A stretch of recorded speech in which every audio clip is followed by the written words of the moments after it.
আমাদের খাবারে যথোপযুক্ত প্রোটিন নেই। এবার তোমাদের মধ্যে হয়তো অনেকেই বলবে যে কোথায়, আমি তো প্রত্যেক দিন এত এত করে ডাল খাই, এক বাটি করে ডাল ভাত খাই, ডাল তো প্রোটিনের রিচ সোর্স, আমার কি করে প্রোটিন ডেফিসিয়েন্সি হবে? দেখো, মানছি ডাল হচ্ছে প্রোটিনের রিচ সোর্স। প্রতি 100 গ্রাম ডালে 22 থেকে 23 গ্রাম বা 24 গ্রাম প্রোটিন থাকে। কিন্তু সমস্যাটা হলো, আমরা যে ডাল খাই প্রত্যেক দিন, এক বাটি ডাল হয়তো 100 গ্রাম, সেটা আমাদের মা ঠাকুমারা রান্না করে, জল ঢেলে পুরো 1 গামলা করা হয়, এবং সেই ডাল ফ্যামিলির 4-5 জন মেম্বার মিলে খাই।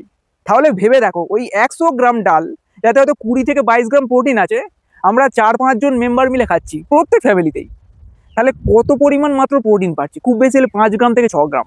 অথচ আমরা ভাবছি যে প্রত্যেক দিন এত এত করে ডাল ভাত খাচ্ছি। আমাদের ডেলি লাইফস্টাইলে সুস্থ স্বাভাবিক থাকতে গেলে বডি ওয়েটের 0.8 গ্রাম থেকে 1 গ্রাম প্রোটিন খাওয়া দরকার, এবং যারা ওয়ার্কআউট করে তাদের ক্ষেত্রে 1.2 গ্রাম থেকে 1.5 গ্রাম খাওয়া দরকার। তাহলে বুঝতেই পারছো আমরা কতটা প্রোটিন ডেফিসিয়েট হচ্ছি।